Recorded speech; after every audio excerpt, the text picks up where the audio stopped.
Morgana Rae is the money magnet goddess queen.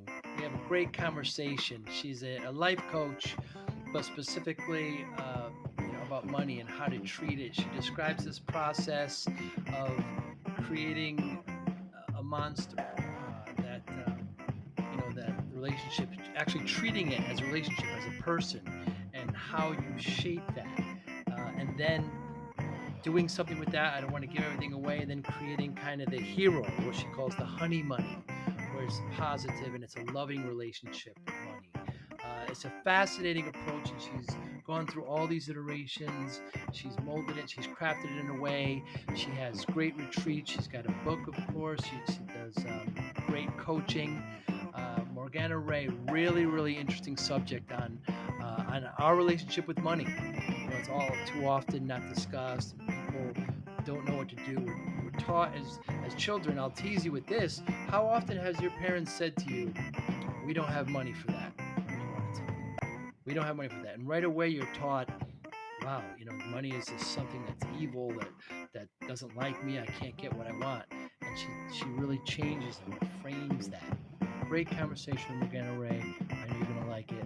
Thanks for listening. Hi, I'm Joey Pinz. People ask me, how did I lose 130 pounds? The quick answer is always discipline. I started my business, wasn't paying attention to my health, was eating too much, drinking too much sweets. My daughter was born. Next thing I know, I'm pre-diabetic, I have hypertension. I knew something had to change. Discipline. I, like many of you, have faced many challenges in your career, in your family, in your life, in your faith. How did you attack them? How did you approach them? How did you solve them, hopefully? It all had to have some degree of discipline. I'm also asked, how did you found and start a tech business that lasted over 25 years? Discipline. I was committed to it, enjoyed technology, didn't enjoy some aspects of it, but knew it was necessary. Discipline. Our podcast mission: how do we use discipline to better ourselves and society? Join me, please, as I talk to interesting people and discuss how they use discipline in their family, in their passion, in their careers, and how it helped them. Our podcast vision: growth through learning from others. Joey Pinz Discipline Conversations. It'll be light and serious. Join us, please. Thank you for consideration. To talk to you. Hello, Morgana Rae. I really appreciate your time today. Happy to be here. Why do we have such a poor relationship with money? Is it primarily Americans, do you feel? Oh, no, no, no. I've had clients from South Africa to Kazakhstan, Norway to Lebanon, Wow. Peru. It's a human thing. Money represents power. And anytime there's an abuse of power, that's going to affect our relationship with money. It also represents limitation. Money is the number one excuse human beings have for anything we can't have, do, or be. So it becomes the ultimate boogeyman, the Hmm. scapegoat that we can just dump all of our insecurities into, but we also need it. So it's that horrible, I hate you, but I need you dynamic that nobody should be in. Yeah, and I love what you said. How as a child we would often hear from our parents, "We can't afford that." That's really kind Yeah. of damaging. Yeah, I recommend to parents, instead of saying we can't afford it, to say it's not a priority at this time. In fact, Mm. what I really encourage you to do, for any parents listening, is to actually encourage your child to go for what they want and go, great, I love that. So let's set up a budget. How are you going to get there? And that plants so much more power in your child that, yes, they can have it and they have the power to make it happen. And that's going to train a very, very different way of thinking for kids growing up. Yeah, very, very true. And if they start saving, and if they start putting effort and time to it, they'll appreciate the purchase even more. Yes. Oh my God. Mm, Especially as we look, here at the holidays. And it's become this very weird tradition of overgiving. mm, And I remember being a kid, and when you're overwhelmed and overstimulated, you can't really take it all in and enjoy it. It's like, oh, that's nice. What's next? And mm, the fun really is more in the unwrapping than what it actually is. Um, oh my God, I'm just thinking of it now. I haven't really thought about this, but it's sort of like we're training children to be overconsumers. hmm. And I Yeah, don't we think that are. that's what the holiday was supposed to be about. No, no, no, not at all. And I love just the way you kind of, even when we first talked, you describe money as like this, bad boyfriend that you have to live with and you have to treat as such and just develop a relationship with money. It's a very interesting take. Well, we can talk about money, and honestly, I was my first client. It all comes Mm, down to I failed at everything. I was hmm, actually didn't fail as a coach. Got really dramatic results. A lot of my early clients became movie stars and big directors and producers very quickly. wow. And I had a bunch of coaching certifications because I'm sort of an education junkie and really good at the whole marketing. I've been helping other people marketing and marketing myself for a really long time. So the only thing that I couldn't do was make money despite everything, like everything in my favor on Hmm. paper, and I would do everything anybody would tell me to do this and make money. And I wouldn't make money. And it wasn't their fault. And I would work with coaches, I would take classes. And then because I'm in Los Angeles, we had the whole kind of woo approach. So like I had the most beautiful vision boards and Hmm. affirmations and mantras and affirmations and professionals who kind of wave their hands in your face and change your money DNA and all of that ridiculousness. Wow. Wow. And nothing was powerful enough to overcome my superpowers of money repulsion. And it Hmm. wasn't for like my lack of effort or doing the right things. And I just have to take a stand and say, you know what? I am living proof that you can do all the right stuff. You can invest and you can take the right actions and you can say the right words and still not get the right results. And Hmm. conversely, because there's that saying, if you, what is it? Oh, right. The definition of insanity is doing the same thing over and over again and expecting a different result. I actually found that I can do exactly the same thing and get a completely different result Really? because what's going on inside of us that we think is so secret and we're so sneaky and clever, what's going on inside of us speaks louder than anything we actually say. So, if you're a human, and I think you are, Hmm. odds are very high that you're going to have some money drama of some kind. And I'm not Hmm. just speaking to people who don't have enough or people who think they don't have enough, which is a Hmm. much, much, Yeah. much larger share of the population. Again, I've coached clients on public assistance and I've coached billionaires. Hmm. And human beings are human beings. Like the underlying core issues, it's really not different. Money mirrors back to us our deepest issues around am I loved, am I worthy, and am I safe? And I have to say that last piece, the safe, Hmm. is really, really big. And this is why people can have billions and people can be oligarchs and it's still not enough. And people have plenty of money and they're afraid of losing it. or being a target, and they're not imagining it, that happens. Or Mm. there's the pain of you come into a lot of money and suddenly people don't love you for you. You become the bank. And that's horrible. So when I talk about relationship with money, I am not just talking about having lots of money. And by the way, I think Mm. having lots of money is great, and everybody on earth should have more than enough.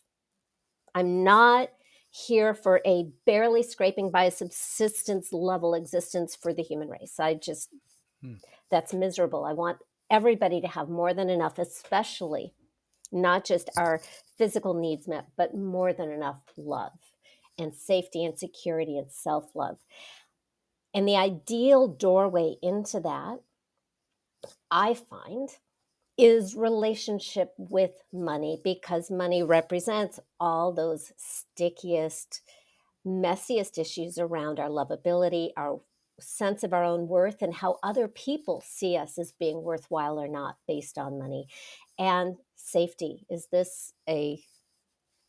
Does this existence, does this universe love me, value me? And is it a safe place to be? And all those issues show up in money, regardless what the number is. And Mm. I've coached people who don't have enough, and I've coached millionaires who are afraid that they won't have enough or losing what they have.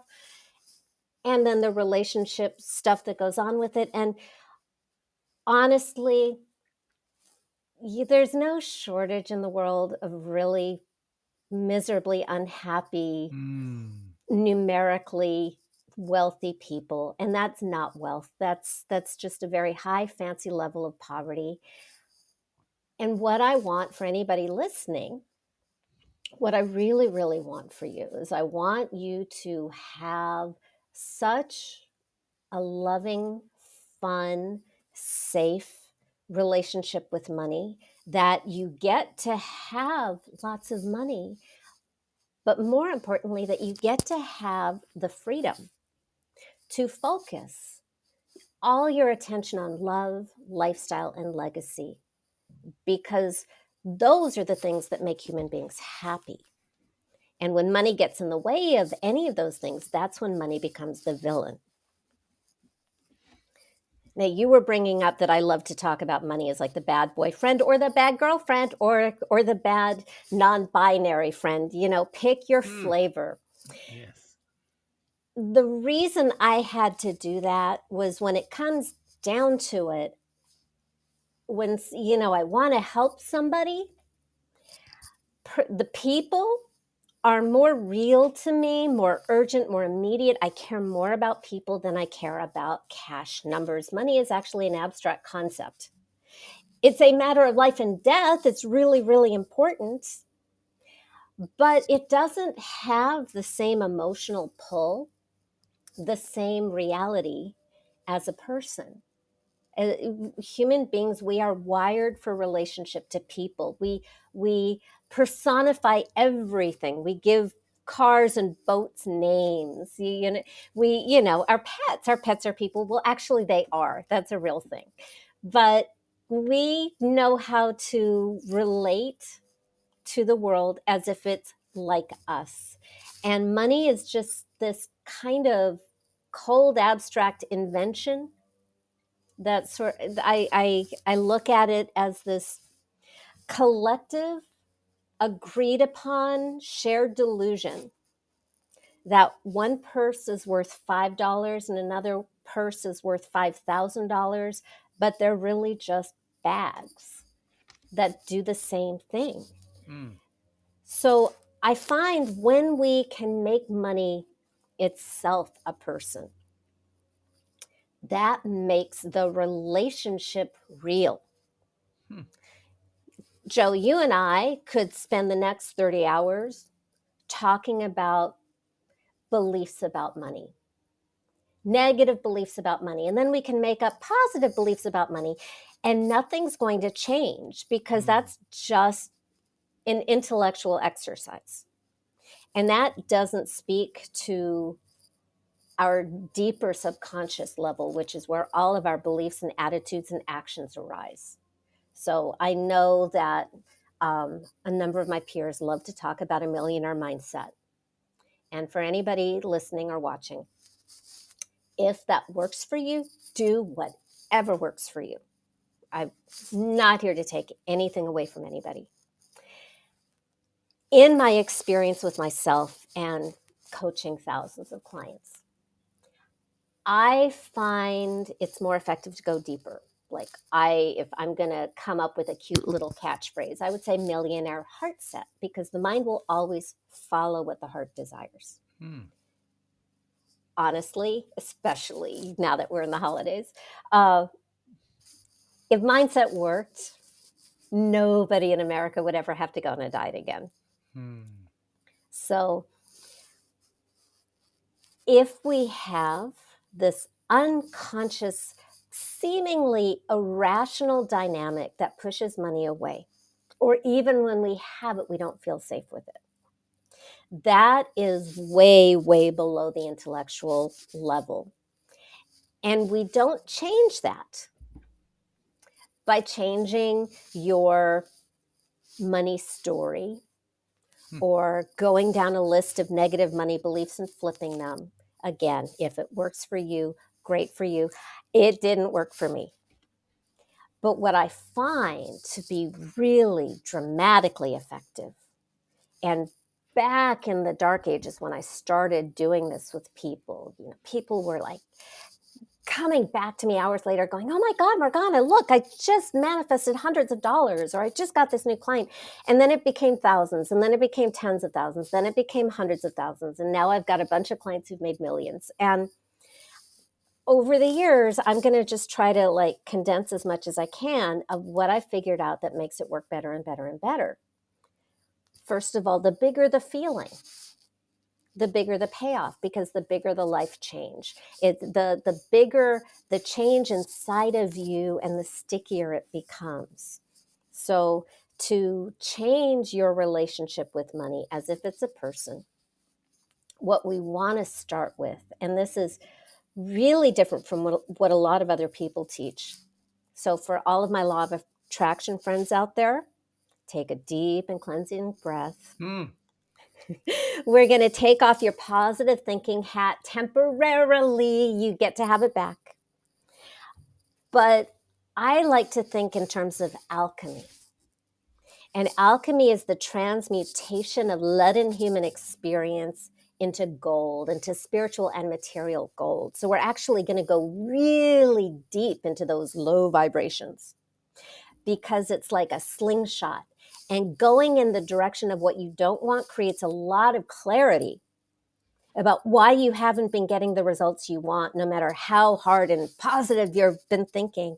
You can feel the tension. It stretches, and it creates a huge motivation and leverage to change. And it kind of catapults you, creating that energy and that neuroplasticity, that changeability in the brain, to go where you want to go without dragging a lot of heavy leaden garbage with you.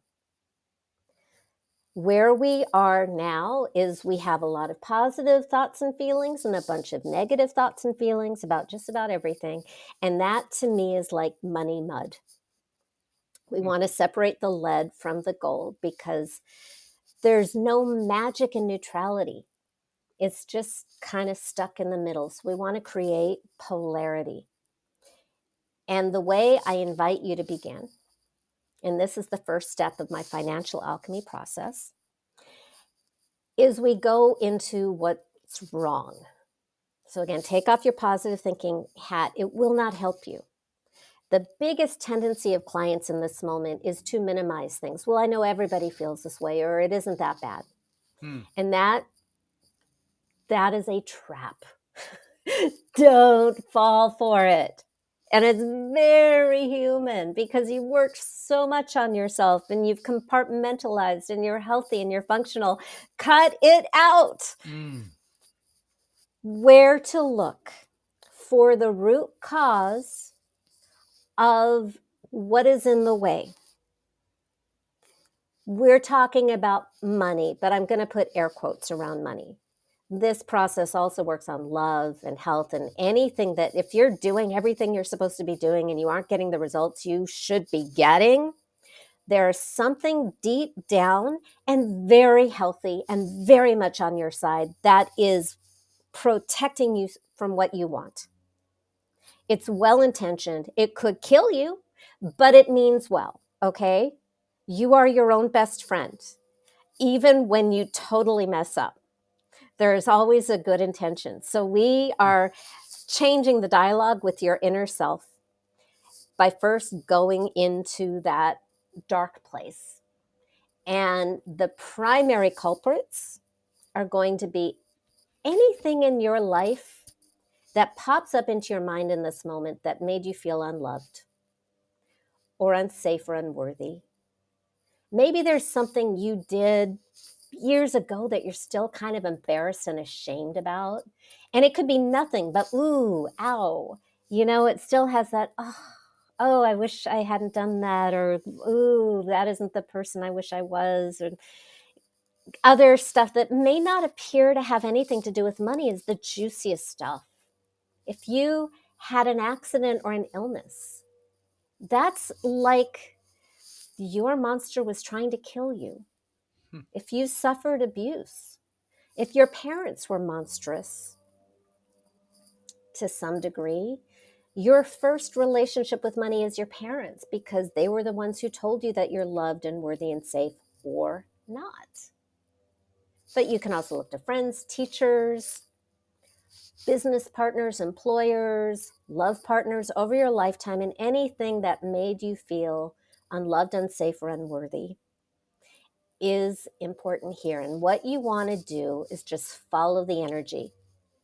Some things may be really dramatic, some things you thought you healed, but if you can milk anything out of it, you already went through it. You paid the price of admission. Milk it again for the rest of your life, as long as you can get anything out of it. High five, make it useful.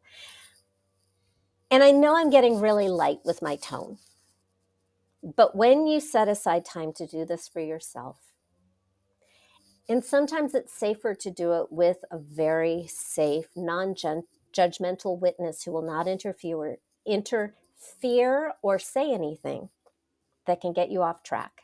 But just the reason I mentioned having somebody there, I find that having somebody there doesn't have to be in person, can be over the phone, can be like a safety line to let you go deeper and know that you won't be lost there forever.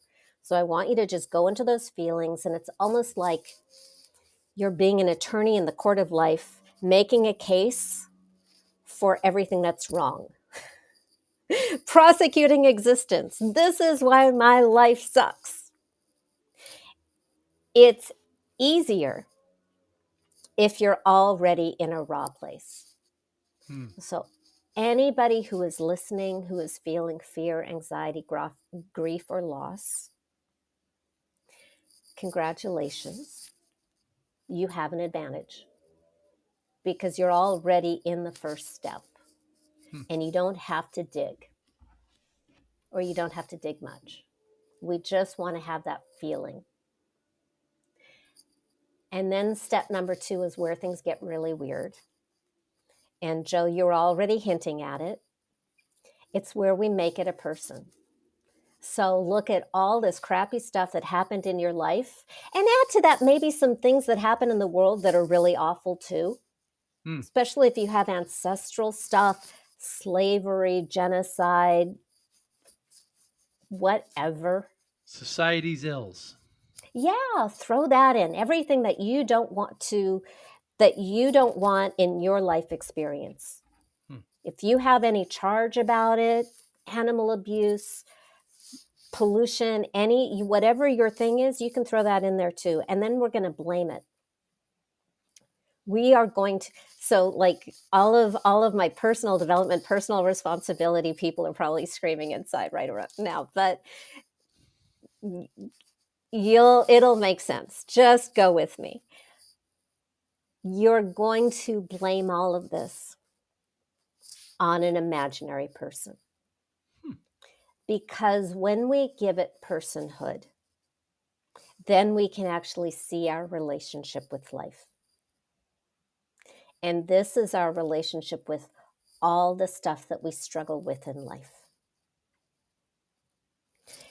And it's easier to manage if you can put it in one entity. And you want to make this person feel as real and tangible, like touchable, smellable, like what do his eyes look like? What is his breath like? What do his fingernails look like? What does his hair look like? What is his clothing? How big is he? What is his temperature? What does he smell like? The more real it is, the more you have an emotional reaction, the more we light your neurology for all of my, neuroscientists in the audience. And we want it to be so horrible that you are willing to get rid of it. Because in the final analysis, if this is your relationship with life, and now we're even going to call it your relationship with money, and it's that awful and that repulsive, a lot of things are suddenly going to make sense for the first time in your life.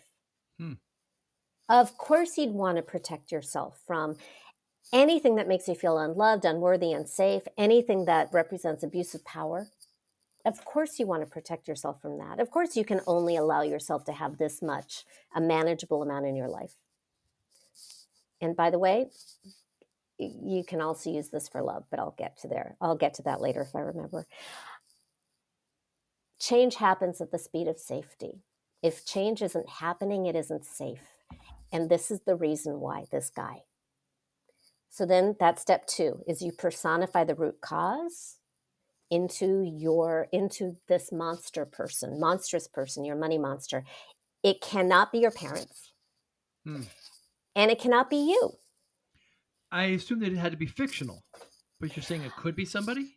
Oh, totally. Yeah, it could be a real public figure, or maybe somebody who was in your life in the past but isn't now, or it could be a total stranger, imaginary person. I've seen tons of variations on this.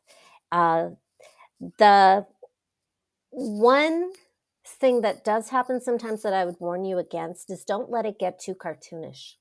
I see. When it gets cartoonish, that can create an emotional distance that you're doing for your own protection, but it makes it less real.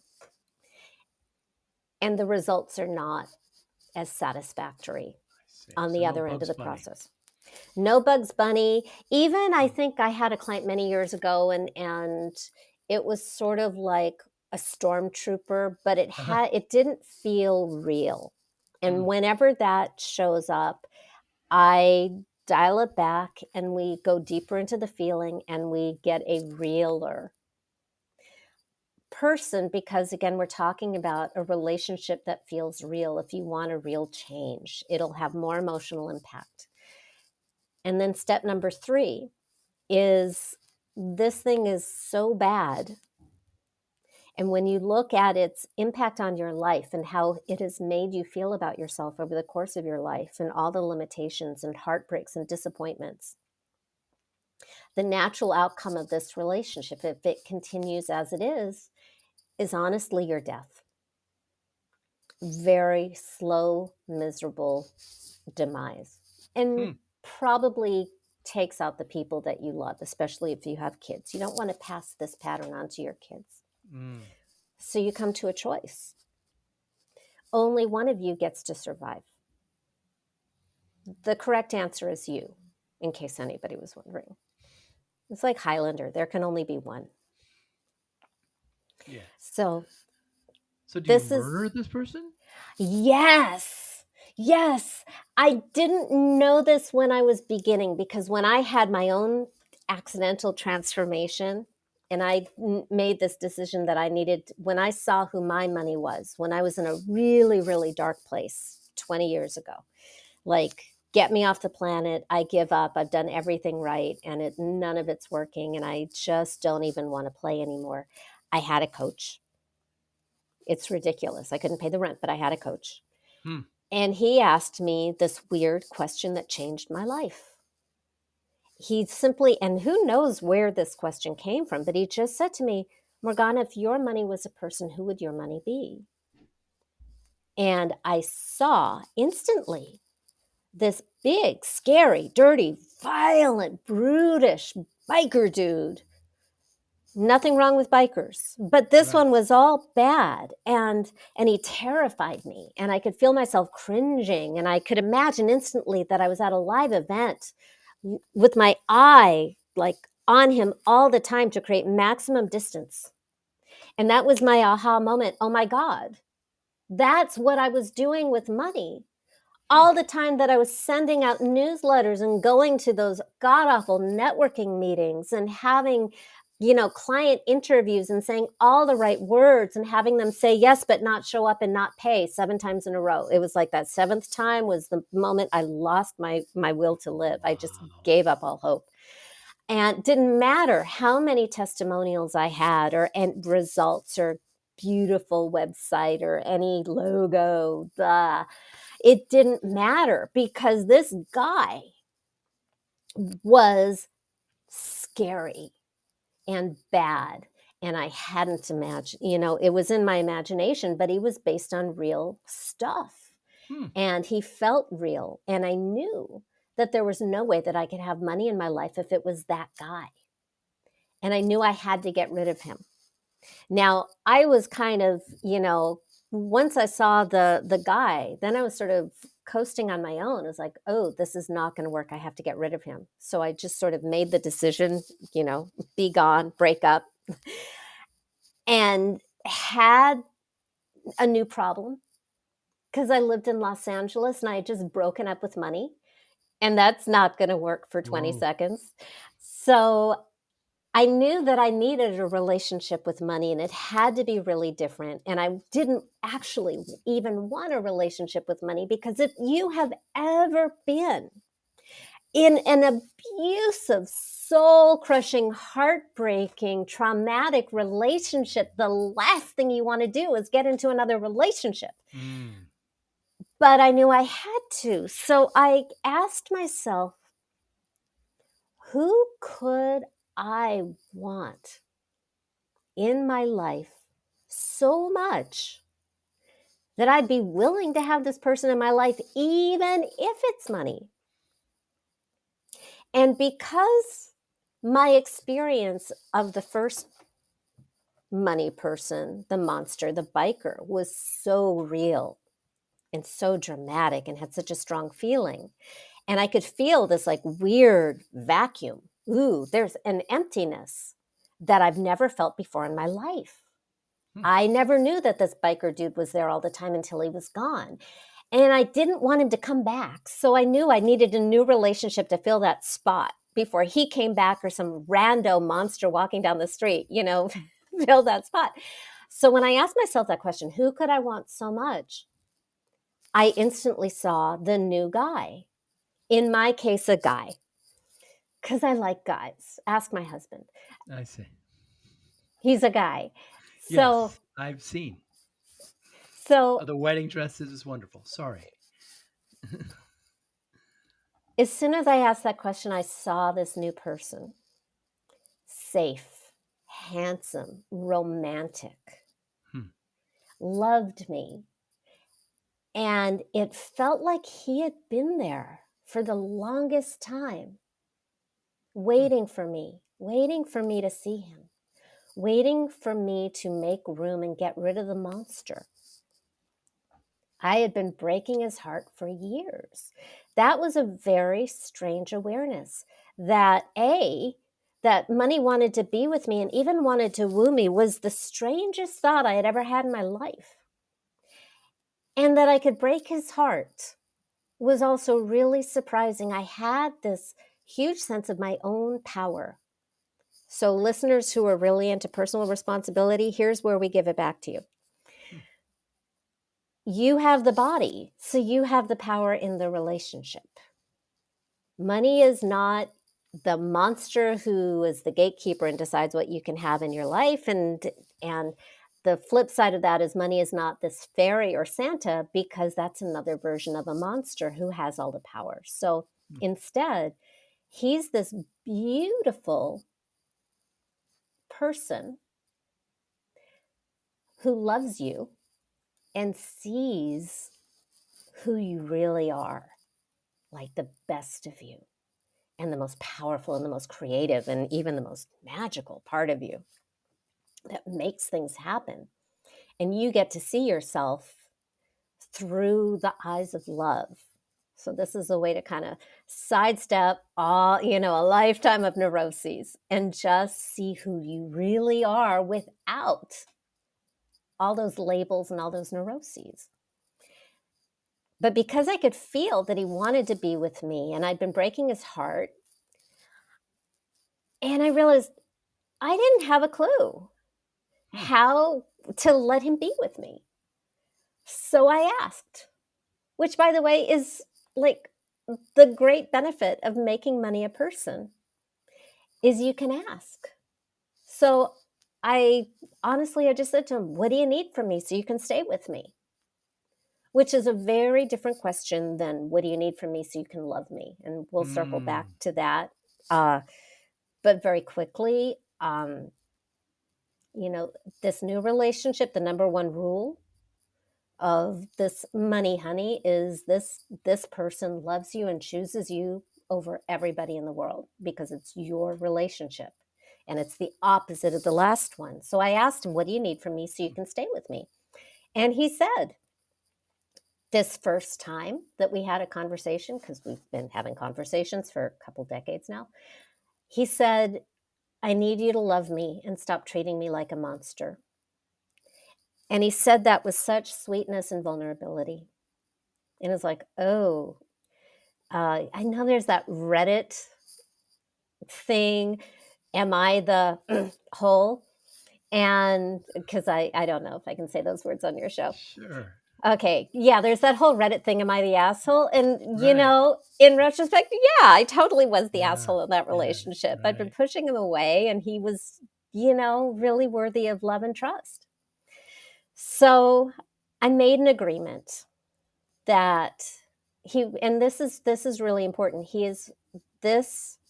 I'm calling him money, but what I'm really talking about is like this energy of love and this relationship with life. And it was really, really clear to me even then that this was a relationship with life that I was calling money only because money needed my love and healing the most in this moment. And this was my vehicle to heal that relationship. So I made a deal with money, in air quotes, that next time he brought me a gift, I would say thank you. And in our relationship, that would typically look like he was bringing me somebody who wanted to hire me. And what suddenly occurred to me in the moment is all those times he had brought me somebody who wanted to hire me, and they would ask me the most terrifying questions in the human language, which is, how much do you charge?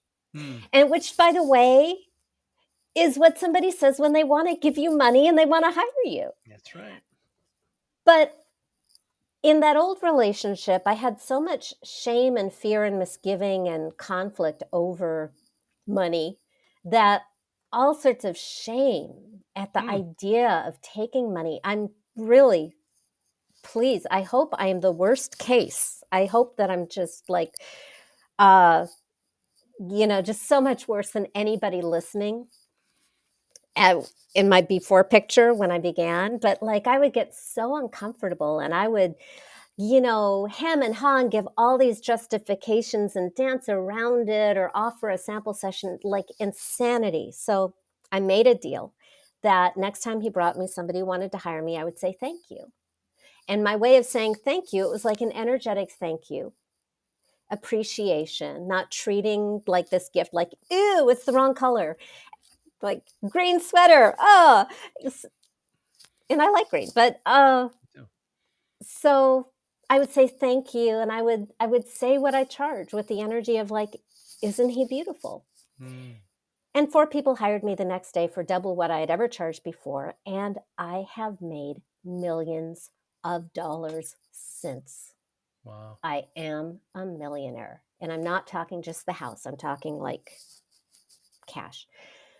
Right. So, rolling this back to you, because I was saying the steps and then I went into the story, which actually kind of illustrates the steps.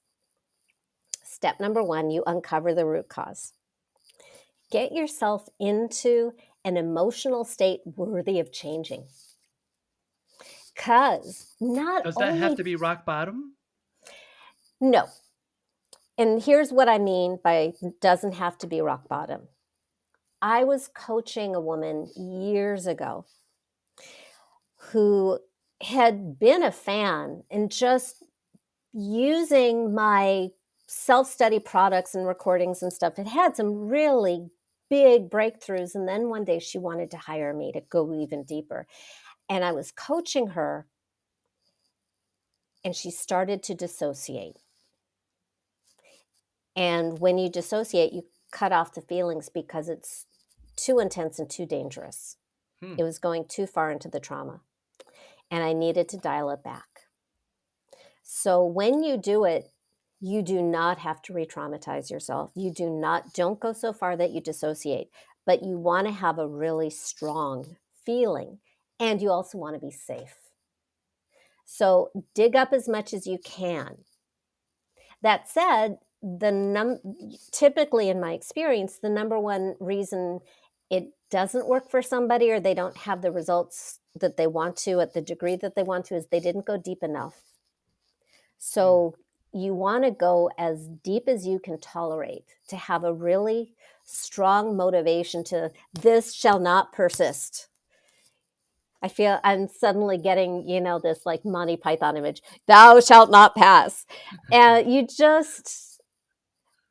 you want to have a strong experience from a scientific perspective, because I am a nerd. What you're doing is you're lighting your neurology, which fires a bunch of, brain nerves. And when you have an intense experience, we get to rewire your brain. That's why people get phobias in an instant, because they had this extreme experience and it just hardwires their brain for a really long time. Now we have technologies to reverse it, but it's when you're maybe a vegan your whole life and then you have a really good taste of steak and now you're hooked. Maybe a really bad example, or a gambler is not a gambler and then they get enough of a taste and it rewires their pleasure circuit. So a strong experience can change you automatically, where you don't have to consciously effort. You don't have to go 21 days of heavy lifting to change a habit. You can change a lifetime pattern in a minute if you have that kind of really strong experience and motivation. And that's what we want to get you to. I don't want you to be forcing yourself to like money as a person, I don't want you to pretend anything. And this, by the way, is why we have to do the monster first. Because there was even for all of my positive thinking affirmation friends out there, there was a scientific study, University of Wales in the UK about a decade ago, that found that people who say affirmations actually felt worse. Now, I won't say that this is always the case, but they found that people who were saying affirmations, like if they were overweight and they're saying, I'm thin and beautiful, they felt worse because they could feel the gap and they could feel the dishonesty of it. I had this adorable tuxedo cat that I took home with me from college, and we moved to a new place, and he freaked out and he bit my hand. And because I didn't know better, I put a Band-Aid on it. Wrong thing to do. About a half hour later, I was getting this numbness and coldness in my hand and a black line creeping up my wrist and up my arm, which was when I went to the emergency room. And if I hadn't gone to the emergency room, I would have died. I didn't know this at the time, but this is called blood poisoning. And when we put a Band-Aid on a poisonous wound, the poison goes inward until it reaches your heart and you die. So what we want to do is we want to suck the poison out before we apply the positive thinking, so that your whole personhood is going in the same direction and you are not at war with yourself. So we Hmm. are making it safe to have money or love or whatever your block is, so that you can have it, so that you're not always driving with the brakes on. So make a big, bad, terrible monster. Get rid of it in the most gloriously violent, bloodthirsty, dramatic way you can. And I know that my audience is the love and light vegan crowd. I know that. Hmm. So imagine you are, what is it, Archangel Michael slaying ignorance, I see. or St. George slaying the dragon of injustice, or Durga or Kali in the East slaying, the demons. There's a great sacred energy to saying no to what does not get to exist in your life anymore. And it's a very dramatic no. And you want to annihilate this monster and not leave any bloody bits that can reconstitute into some, money monster zombie. Make it all gone. I am a big fan of sulfuric acid, imaginary, flamethrowers, then a cosmic vacuum cleaner to like suck up the ash and whatever, make up your own. Be creative. Lightsabers, volcanoes, just go to wherever you want to go. Just eliminate, annihilate this monster. Do they actually have a face? Had you seen this monster before somewhere in your childhood? And can I say the same thing about the hero? Is it an actual person, actor, musician, something that you've actually seen before? For some people, yes. Hmm. For some people, yes. My monster, no, not anybody real. But like I could see him bald, long sideburns, wife beater shirt, tattoos. And for the ladies who like guys who look like that, Sure. it's not that there's anything wrong with Of course bald bikers. It was just he was bad.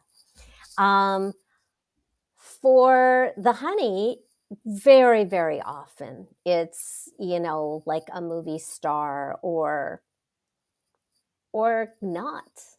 Hmm. It's gonna be, he's gonna be who he's gonna be, or she's gonna be. But it's there have been some fun ones. Like I remember one client told me, "Oh, my money honey looks like Yanni, but a sexy Yanni." He's totally not my type, but I like him. And one of my favorite stories was a woman who wrote to me, and her story is on my website, so I can share her name. Oh, yeah, Lynn Swanson wrote to me, and she slayed her monster, and this new money honey showed up, and he looked like John Travolta in the white suit from Saturday Night Fever. And she thought, well, that's silly. Wear something else. And she would try to imagine him in something else, but he kept popping back into the white suit. And as soon as I read that, I was like, oh my God, he's real. He is so Yeah. real that he knows what he wants to wear. Right on. She got it. And then she and this new honey negotiated what he wanted her to do, because the last step, we haven't gotten there, but the last step is taking concrete, measurable action to let yourself know that this relationship has changed. I am of the philosophy that if you want real world physical change, you have to take some kind of real world physical action, even if it isn't what you think it's supposed to be. It's really fun when it isn't what your fear or your rational mind would tell you it is. Sometimes it's obvious, like do your taxes, but sometimes it's really not. Sometimes it's, do your laundry or go to a salon or go dancing, or, it's going to be different for every person. I'm jumping ahead back to Lynn. So her money wanted her to transfer a sum of money from one bank account to another. And for a little context, she ran a company, payroll was due, they didn't have the money in the account for the payroll. She was owed a lot of money from clients. Nobody was paying. And she was stressed out because it's bad enough when you don't have money, but you can't pay the people Happens who are all the working for time. you. Yeah. Yeah. So she used all that anxiety and all the underlying issues to create a horrible monster. Get rid of the monster, get this awesome money, honey. And what is the solution? Move money around, which doesn't solve the problem. But it was what he wanted her to do. So she did it. The next day, when the banks opened, she went down to the bank, she made the transfer, she took the little ticket, and on the way back to the office, she stopped at a coffee house to pick up coffee for her office, and she's standing in line checking her smartphone like every human being on earth does. Mm. And she gets an email from a client who had been invoiced that day. He wrote back that he was wiring the complete amount that day, a big 5-figure amount. It was going to more than cover payroll and all of her debts, and then some left over. And she looked at the difference of the timestamp of the deposit and the email, and it was a difference of 2 minutes, which tells us we need to just dial it in a little more, right? Interesting. So that I just loved the humor and how real this Money Honey was. When I first started coaching people after I had my transformation, and I wasn't marketing relationship with money at all, I just was getting a lot of clients. And because my clients were human beings, they had money issues. So I was like, oh, let me try this on you. And in full transparency, it didn't work in the beginning. And I had to reverse engineer and figure out why it worked for me. And that's when I realized you have to get enough pain. The monster has to be bad enough. The monster has to be gone enough. And it works best if the new relationship is a lover. In the first tries with clients are saying, oh, my new money honey is a cat. Cats don't know anything about money, and you don't want to get intimate with a cat that way anyway. No. So yeah, there were cats, dogs, horses, there was a boat, there was a gong. Like seriously, I was like, oh, okay, we can try that. And it didn't work. So we made adjustments, and I really figured out that it works best when it's a love relationship, because lovers are partners, they're equals, both are really vulnerable. Romantic lovers. That is the best. That is the best. I had another client who's on my testimonials, but I'm not going to name her. She was another coach. And so her idea of who her money honey would be was just like quintessential, like coachy paradigm. It's like, oh, my money honey is a playmate and we're playing in the sandbox. Nothing happened. I coached her again a week later and she was like, yeah, that's not working. And so she changed her money honey to Viggo Mortensen from Lord of the Rings and made $10,000 that day. Because there's more juice and excitement and, desire. Time out for anybody listening who has been sexually traumatized. Or has never had a healthy romantic relationship, because I've coached a lot of you. And you do not have to force your money honey into being a sex partner or sexual attraction or anything like that. Start with just somebody really, really safe and equal to you who you really want to be with. And maybe that will be your money honey for a while. Maybe that will be good enough, and maybe it'll be a transitional money honey, or maybe your feelings will change, but you'll initiate. But again, we're here to create safety and a mutually loving relationship. That's all that's necessary. And what I have seen, that is one of my favorite things, is this relationship with this person that we're calling money with a big wink has been very, very effective at changing people's relationship with love. Hmm. It's saved a bunch of marriages.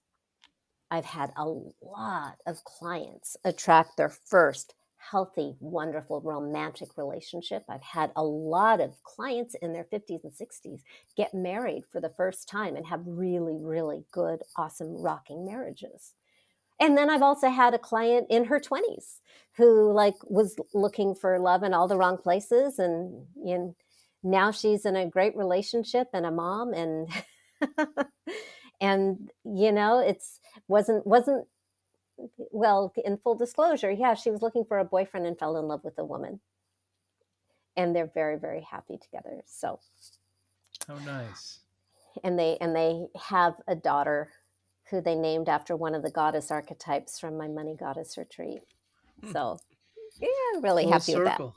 So Yeah. where does discipline play a role in all this, Morgana? Oh, good question. Okay, so discipline tends to come from that you have to have more discipline and there's something wrong with you and it has to be heavy lifting and sacrifice. And that is all money monster bullshit. Hmm.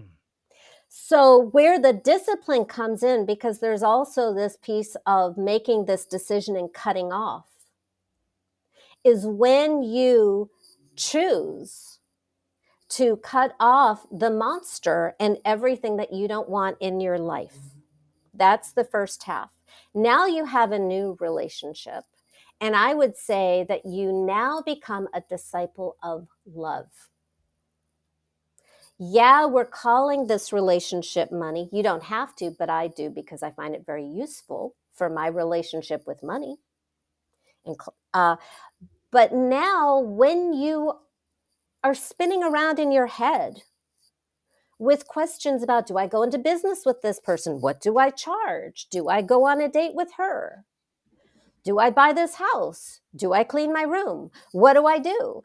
Now you have this easy access to your highest wisdom. Some people call it God or universe. You just, the reason I find having a relationship with money so useful is because the people who come to me tend to be the people who have been on a personal development path for usually a long time. And I Hmm. would even consider them very often to be real masters. And money is like that last, stickiest, trickiest area. And some of them, are multimillionaires, but it's still causing drama in their lives. So they're not just looking for someone to teach them how to make money, but how to have a relationship with life that includes a healthy relationship with money. So money becomes one of your sort of celestial board of directors of wisdom, to, connecting you to your higher wisdom. We know scientifically that when you relax and you feel safe and you feel loved, that reactive limbic reptile brain at the back of your skull gets to ease up, Hmm. gets to take a break, gets to, watch Teletubbies and stop, causing trouble. And then the genius zone, the frontal lobe, the creative, and there's a reason it's called the genius zone, the problem solving best self of you gets to take over when you're relaxed. And so that we can call it your highest self, we can call it anything you want. I find when it comes through the voice of the other and comes through the voice of the beloved, and when we give it the name of that part of life that has been such a problem in the past, we get really, really good information. And it comes from this really loving, expansive place. So even if your money, okay, let's be honest here, even when my money honey tells me to do something that I don't want to do, like I had a Hmm. book tour in 2007. And what book tours look like is I am throwing a lot of money at planes and trains and rental cars and housing. And I don't know if I'm going to make a penny. I just Hmm. know that I'm going on the road where I can be rejected and disappointed. Hmm. And I'm like, you know what? It seemed like such a great idea when I said yes to all this stuff, and I've changed my mind. I don't want to do it. And my money honey said, you are going to do it. You're going to do it. You said you would. You're going to keep your word. You're going to do it. And I did. And I sold out my entire inventory at the first stop. Wow. And I made more money in that month than I'd ever made before at that time. The reason I knew that that was a money honey speaking to me instead of some like money monster saying you're just a piece of crap, loser, blah, blah, blah. When my money honey speaks to me, even if it's to do something that scares me or something I don't want to do, it comes from such a place of love and belief. It's like, oh, Morgana, you are so much better than that. You're so much more powerful and creative than you think you are, and you're going to do it. And even if it's terrifying, I can feel that it makes me bigger. If I Hmm. take that step and do that thing, it's going to make me bigger. Whereas anything my money monster would tell me makes me smaller, makes me value myself less. And that's one of the ways, because I get that question all the time, how do you tell the difference? And it's that energy of expansion. Like, even if I really, really, really don't want to do this, this is taking me in the direction of who I want to be. And if I dig really deep enough, the action isn't so bad. It may be like the worst thing that my money honey ever told me to do was call somebody who owed me money. And that was early in the relationship where I was making all this money and then I started to see it drying up. And I felt betrayed. Like, oh, money honey, why hast thou forsaken me? Hmm. Oh, that's so inappropriate. I apologize. But that's how I was feeling. I'm a dramatic Right. person. Hmm. And No. and he said, you have these 3 clients who owe you all this money and you haven't asked to be paid. And I'm just feeling like I don't matter to you. You're telling them, pay no attention to him. It's like you're cheating on me Hmm. with people who don't even value you. And I could feel how bad he felt. He wasn't like angry. He was just like, you don't want me. I'm heading out the door because you're saying you don't want me to stay. And he was like so sad. And then I felt like, oh my God, I did that to you. Oh my God, I'm so sorry. How do I make amends? And he says, well, you have to call them up and tell them you need to be paid. And I was like, oh, because I was, this was really early in the relationship. So I made those really uncomfortable phone calls. I got paid part of what I was owed by one of them.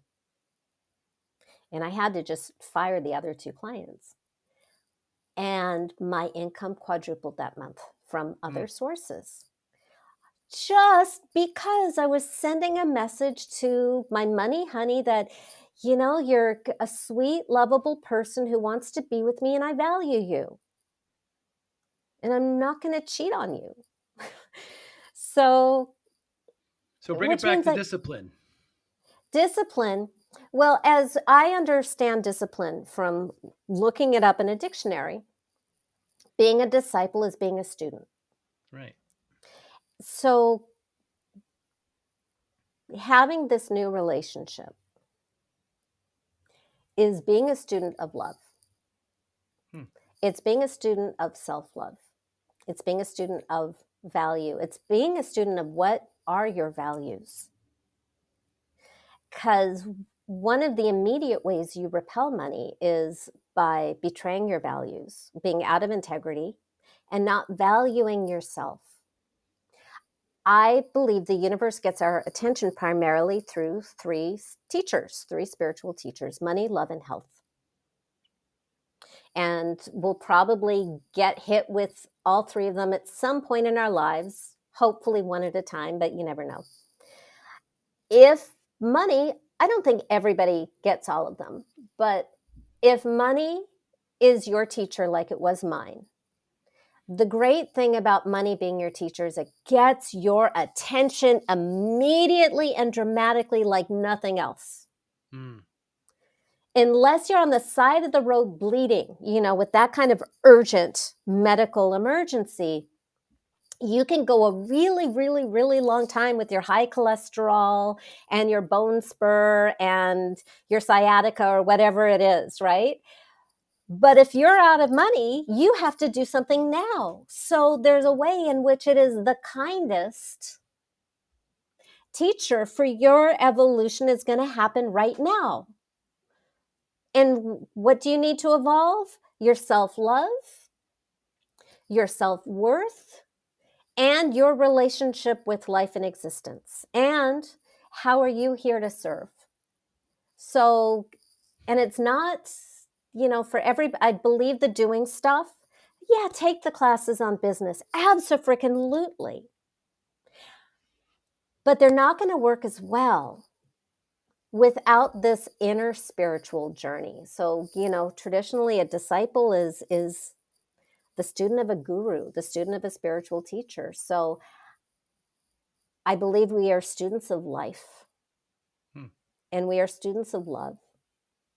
And because money is such an urgent spiritual teacher, having that relationship with money where it becomes okay and aligned and moral, and it can be an expression of our love and and if we can make money by being more loving and more generous and better people, the less we are in fear, like all the bad stuff, all the greed and the exploitation and the harm and the stealing is not coming from love.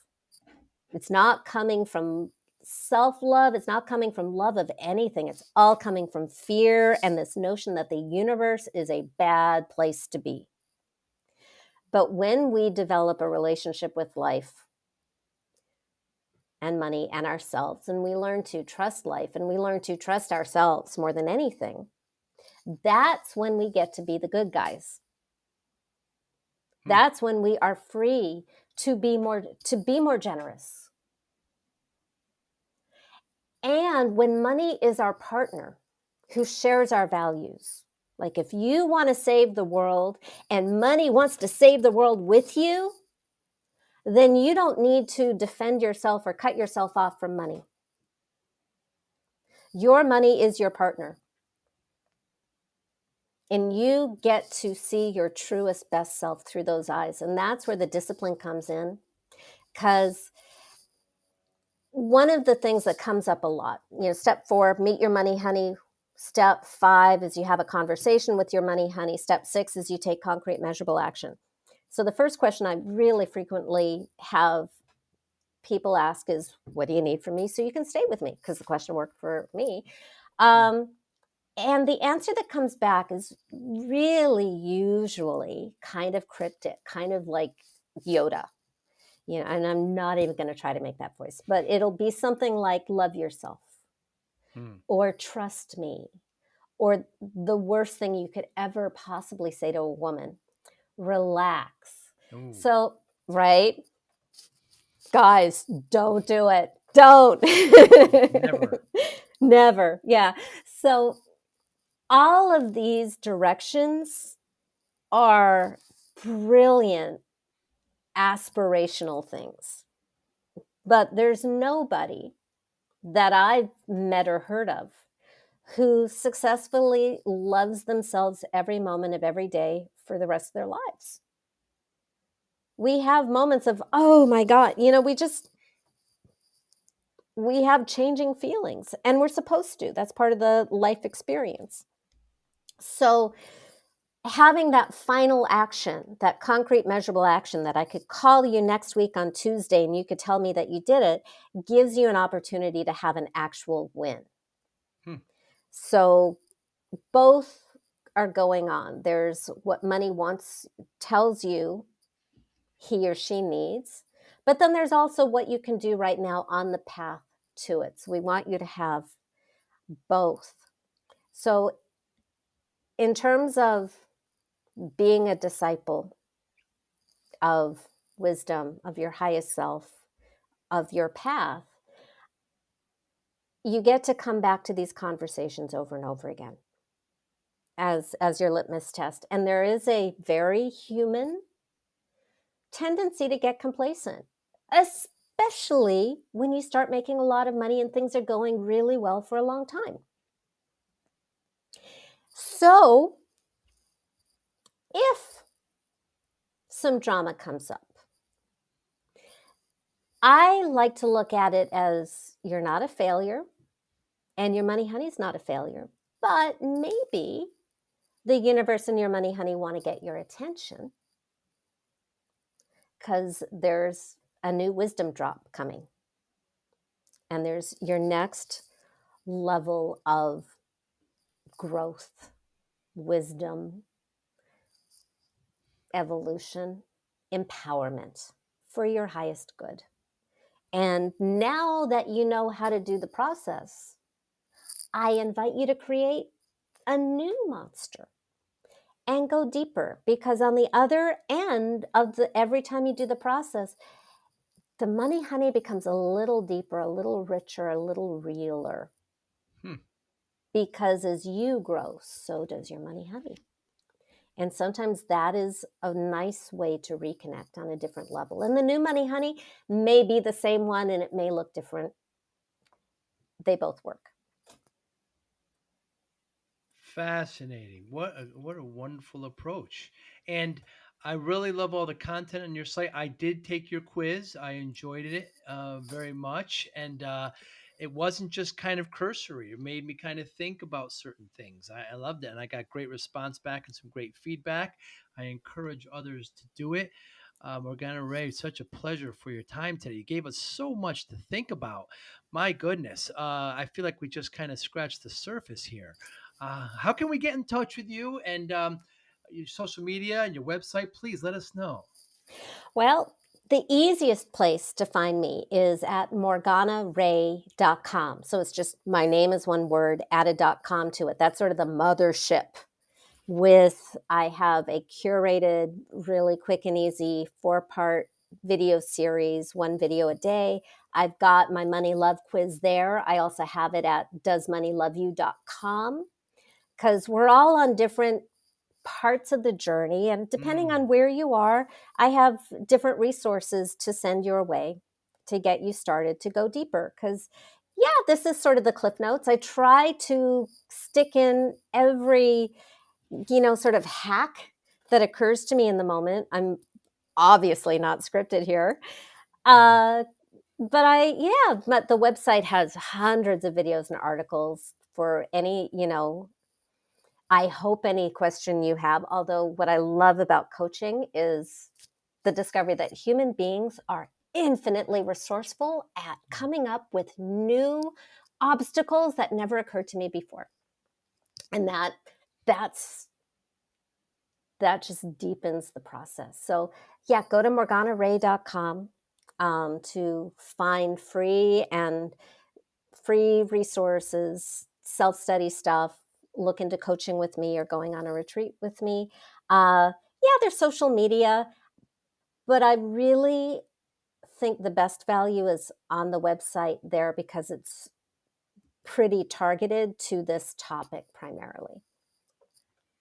Yeah, and you also do a really good job of kind of opening up your personal life a little bit. And I'm just going to tease everybody because it's so wonderful to watch these videos and what you're doing in the different countries. And I just want to tease people to entice them to go there. It's really wonderful and heartwarming.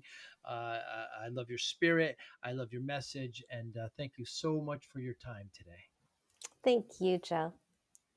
You be well. Bye now. Thank you for listening and or viewing Joey Pinz Discipline Conversations. Please share this episode with 1 or 2 of your friends who you think may benefit from the episode.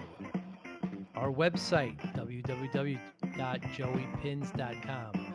There you'll find lots of resources and you could join our mailing list. Please follow us on all our social media, Instagram, Twitter, and Facebook.